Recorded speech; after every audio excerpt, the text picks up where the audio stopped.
Welcome back, my dear crime lovers. This is a new episode of the history of the American Mafia, a podcast brought to you by Fabio Fabiano and read and translated by me, Grace Carlisi. I do hope you enjoy a new episode. Today we're going to talk about another protagonist of the history of the American Mafia, Albert Anastasia, or Anastasia. It is a well-known fact that most criminals specialize in one specific area of crime, and for Albert Anastasia, that was organizing murders. Although we cannot say that His Majesty the Executioner, or the Mad Hatter as he was often nicknamed, dedicated himself only to what was his main crime activity, for he is also implicated in many others, such as trade union extortion, bribing port workers, gambling, prostitution, and alcohol smuggling during the Prohibition era. He was one of the most ruthless and feared Cosa Nostra mobsters in US history. But let's start from the very beginning, because Albert's criminal career is full of events that demonstrate his nature as a ruthless and bloodthirsty criminal. Unlike many other criminals who came from Italy, Umberto Anastasio, as he was originally named, did not come from a mafia or criminal family.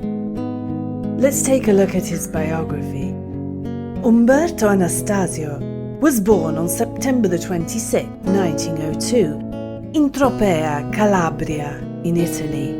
His parents were Raffaello Anastasio, a railway worker who died after the First World War, leaving 9 sons, 3 daughters, and his mother, Luisa Nomina de Filippi.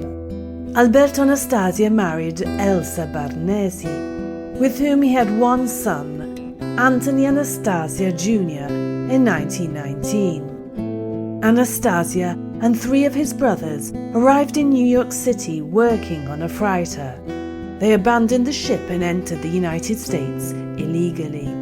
Semi-illiterate, Anastasia urgently needed a job, so he began working as a dock worker on the Brooklyn waterfront, as the only qualifications required for that job were a strong back and tough manners. However, it wasn't long before his criminal nature prevailed. Cargo theft was seen by many New York longshoremen as a way to compensate for long hours, constant accident risks, and a miserable salary. On the basis of these considerations, Anastasia, together with his colleague John Florino, had planned to carry out a theft to make ends meet. However, what they couldn't have foreseen was the opposition to their plan by dock worker George Turino, whom Anastasio and Florino ended up brutally murdering. For that crime, Anastasia, who was 19 at the time, was locked up in Sing Sing prison on death row, waiting to be tried and executed on the electric chair. On March 17, 1921, Anastasia was convicted of the murder of longshoreman Giorgio Torino.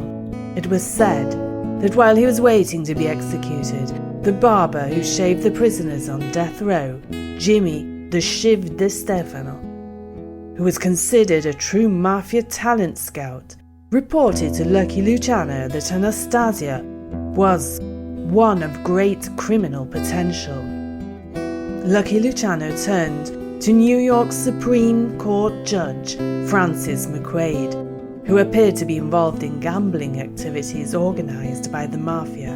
Anastasia discovered that his sentence had suddenly been cancelled due to a formal defect. A retrial therefore took place, and 4 of the main prosecution witnesses disappeared mysteriously. Young Anastasia was released from prison and the death penalty annulled. As soon as he left prison, he was introduced to Lucky Luciano, and together they became part of Joe Masseria's clan. Anastasia's brother, Anthony, followed him in his criminal career, also as a member of the clan, working as a union leader at the port. In the late 1920s, Anastasia controlled 6 local union branches of the Longshoremen's Union. Meanwhile, Albert Anastasia's problems with the justice system continued, despite being included in the Mafia family. In 1923, he was sentenced to 2 years in prison for illegal possession of a weapon and arrested several times in connection with a series of unsolved murders. In 1928, Anastasia was charged with murder in Brooklyn, but witnesses either disappeared or refused to testify in court. Meanwhile, he rose through the ranks of the Mafia family until the infamous Castellamarese War in 1930-1931. On April 15, 1931, Anastasia allegedly participated in the murder of Masseria. Luciano lured Masseria to a lunch in a Coney Island, Brooklyn restaurant. After lunch, the two began playing cards. At a certain point, Luciano excused himself and went to the bathroom. As soon as Luciano left the room, Anastasia, Vito Genovese, Joe Adonis and Bugsy Siegel burst into the restaurant and shot down Joe Masseria, dead. Luciano hatched his plans to destroy the 2 mafia factions led by Joe Masseria and Salvatore Maranzano, and effectively became the head of all organized crime in New York, assisted by Anastasia and Benjamin Bugsy Siegel. Anastasia assured Luciano that he would kill anyone necessary in order to secure Lucky Luciano's position at the top. Anastasia hoped that Luciano, once reaching his position as head of the commission, would reward him with a prominent position within the National Crime Syndicate. With the new family structure of New York, wanted by Lucky Luciano, Anastasia was named underboss to the family of Vincent Mangano, what is now known as the Gambino Mafia family. Despite being boss and underboss, therefore working on the same side, Mangano and Anastasia did not get along. Because of Anastasia's lust for power, Mangano didn't trust him. Furthermore, Vincent Mangano did not tolerate other bosses dealing directly with Anastasia without consulting him, and this, he regarded, was a lack of respect. Anastasia, on the other hand, considered Mangano as a hindrance, especially when His Majesty the Executioner was chosen to run Murder Incorporated by the heads of the National Crime Syndicate. To reward Anastasia's loyalty, Luciano placed him and Louis Lepke Buchalter in control of the syndicate's executive arm, Murder Incorporated. The criminal gang, also known as the Bronzeville Boys, a group of Jewish and Italian murderers who operated in the back of Midnight Roses, a candy store owned by mobster Louis Capone, in the Bronzeville neighborhood of Brooklyn. During its 10 years of operation, participants of Murder, Inc. are estimated to have committed between 400 and 1,000 homicides, many of which have never been solved. Anastasia was never charged for these murders. During this period, Anastasia reportedly worked as a sales agent for the Convertible Mattress Corporation in Brooklyn as a cover. Anastasia, having the role of deputy boss in the Mangano family and above all as leader of Murder, Inc., was in contact with the creme de la creme of the American underworld: Lucky Luciano, Vito Genovese, Meyer Lansky, Frank Costello. In fact, many mobsters disliked him and many feared him, but in spite of that they were forced to do business with him. There were many murder cases in which Anastasia was involved in, but never convicted. In 1932, Anastasia was indicted on charges of killing a man with an ice pick, but the case was dropped due to lack of witnesses. In 1933, he was accused of killing a man who worked in a laundry, but again, no one was willing to testify. A turning point came on June the 7th, 1936. Lucky Luciano was accused and then convicted of 62 counts of the crime of prostitution. On July 18, 1936, Luciano received a 30 to 50 year sentence to be served in a state prison. Genovese became boss, but was forced to flee back to Italy in 1937 after being indicted for a 1934 murder. Frank Costello thus became acting boss for the Luciano crime family. In 1939, Anastasia allegedly ordered the murder of Morris Diamond, a truck union official in Brooklyn, and in the summer of that same year, he allegedly organized the murder of Peter Panto, a longshoreman union activist. Both trade unionists had opposed the excessive power of mafia families in the management of the trade unions. Another breakthrough came with the arrest of Abe Reles in 1941 for murder charges, and law enforcement finally dismantled Murder Incorporated.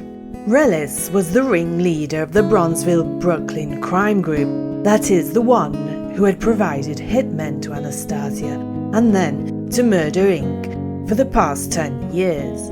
Reles decided to testify on behalf of the prosecution to save himself from capital punishment. His testimony convicted 7 members of Murder Inc. Reles also had information that could implicate Anastasia in the 1931 murders of Diamond and Panto. Fearing prosecution, Anastasia offered a $100,000 bounty for Reles' murder. On November 12, 1941, Reles was found dead on the roof of the restaurant outside Half Moon Hotel on Coney Island. Reles, during the trial in which he was testifying as a collaborator of justice, had been put under protection in a room on the 6th floor of that same hotel. Unfortunately, the protection proved not to be effective, as the witness died after falling from his hotel room window onto the roof of the restaurant where he is found. In 1951, a grand jury ruled that Reles died accidentally while attempting to escape, descending to the 5th floor using sheets tied to a radiator. However, many investigators on the case speculated that Reles had been murdered. World War II arrived, and at the moment the US took part in it, Anastasia had taken control of the crime scene on the New York waterfront, thanks to his henchman Joe Ryan, who ran the powerful dock workers' union. Ryan allowed the mob to extort bribes from dock workers simply to allow them to work there. Anastasia also engaged in loan sharking, theft of goods and smuggling on the docks when he wasn't extorting shipping companies, warehouse owners and truck drivers. The secret services of the US Navy that had information regarding the complete control that Anastasia and his mafia family exercised over the port of Brooklyn contacted him to make sure that no acts of sabotage occurred to the ships and military structures. Anastasia took advantage of their request for collaboration and originated a plan to obtain pardon for Luciano, and in return he did his part in helping the American war effort. Furthermore, the Navy's secret services were looking for agents in Sicily to facilitate the landing of US troops in Italy, a military operation that will be remembered as Operation Husky. The Mafia responded to the request and began collaborating, not allowing Nazi spies to infiltrate the port of New York. Luciano contacted clue members of the Sicilian Mafia who were willing to cooperate to help the war effort, an easy task seeing that they were all against Mussolini's government, who had had them convicted and sent into internal confinement and some of them even forced to emigrate to the United States of America. Following the services rendered by the Mafia to the American government at the conclusion of the war, Luciano was granted probation and subsequently expelled as unwanted to Italy.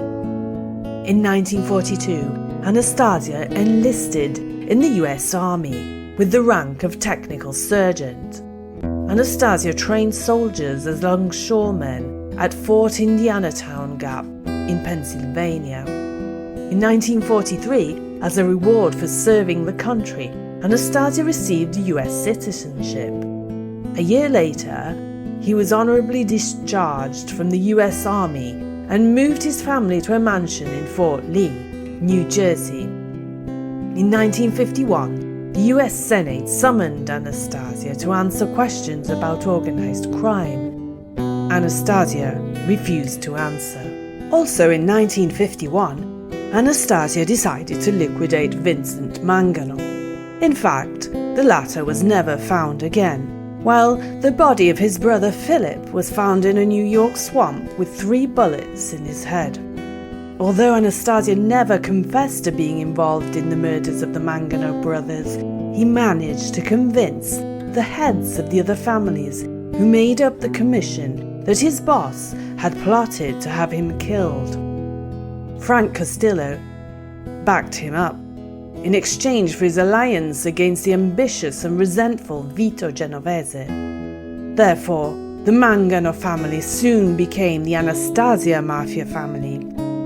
What characterized Anastasia was his lack of mercy towards his victims and his complete disregard for human life. This was partly why the Mafia chose him when he was a mere 19-year-old inmate on death row. The same violent ways that made the mobsters respect Albert Anastasia led some of them to fear him, especially when he began to complain that he hadn't gotten his full share of profits that he believed he deserved from the Mafia's Cuban-based gambling. In 1952, another event occurred which disqualified him in the eyes of some of the bosses. He arbitrarily gave the order to kill Arnold Schuster, a young shoe store clerk. Schuster noticed escaped convict and bank robber Willie Sutton on a New York street and called the police. Thanks to his recommendation, Sutton was arrested and re-incarcerated in one of the New York prisons. Schuster gave an interview to the Evening News. The interview was seen by Anastasia, who viscerally hated informants. After seeing the news, he summoned his trusted man, Frederick Tenuto, and ordered him to kill the young clerk. Schuster was found on a New York street with 2 bullets in his groin and 1 in each eye. Anastasia knew that killing a commoner who had no criminal connections, or what mobsters called a civilian, was a violation of Mafia rules, often punishable by death. Therefore, he made Frederick Tenuto disappear so that the murder of the clerk could not be linked to him. No one was ever arrested or charged for Schuster's murder. Meanwhile, to Vito Genovese, who had returned to the USA, it was clear that in order to take control of the Luciano family, he needed to kill Frank Costello. However, Genovese could not kill Costello without also eliminating Anastasia. To do this, Genovese needed allies. In the following years, Genovese secretly obtained the support of Carlo Gambino, Anastasia's deputy in the management of the Mafia family, offering him the leadership of the family in exchange for his cooperation. Genovese also received Mayor Lansky's tacit approval. Lansky and Genovese had also been business partners since the 1920s. Genovese could not kill Anastasia and Costello without Lansky's support. Anastasia's greed soon prompted Lansky to help Genovese. During the 1950s, Lansky controlled all the casino gambling in Cuba, offering the bosses of Cosa Nostra smaller shares of its profits. When Anastasia asked for a larger share, Lansky refused, leading to recriminations from Anastasia. At that point, Lansky, who had initially remained neutral in the confrontation between Anastasia and Genovese, gave his active support to Genovese. On May the 23rd, 1955, Anastasia pleaded guilty to tax evasion for evading taxes owed to the federal government in the late 1940s. Therefore, on June the 3rd, 1955, Anastasia was sentenced to 1 year in federal prison and a $20,000 fine. Following his conviction, the federal government successfully petitioned a federal court to revoke Anastasia's citizenship so that he could be deported. However, on September the 19th, 1955, a higher court overturned this ruling. In early 1957, Genovese decided to take over from Costello. On May the 2nd, 1957, Vincent Gigante shot and wounded Costello outside his home. Although the wound was superficial and Costello survived, he handed over the power to Genovese and retired. Genovese, at that time, came to control what is known today as the Genovese crime family. Joseph Bonanno would later be credited with organising a meeting in which he convinced Anastasia not to start a mob war against Genovese. Anastasia's criminal history ended on the morning of October the 25th, 1957. The boss entered the barber's saloon of the Park Sheraton Hotel in Midtown Manhattan to be shaved. His driver parked the car in the underground garage and then took a stroll down the streets, leaving Anastasia unprotected.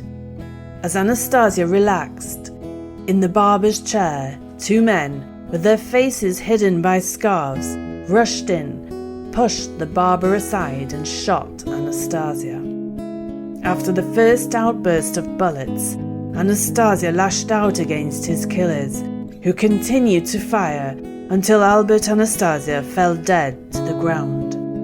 The killers had hit Anastasia with 14 gunshots.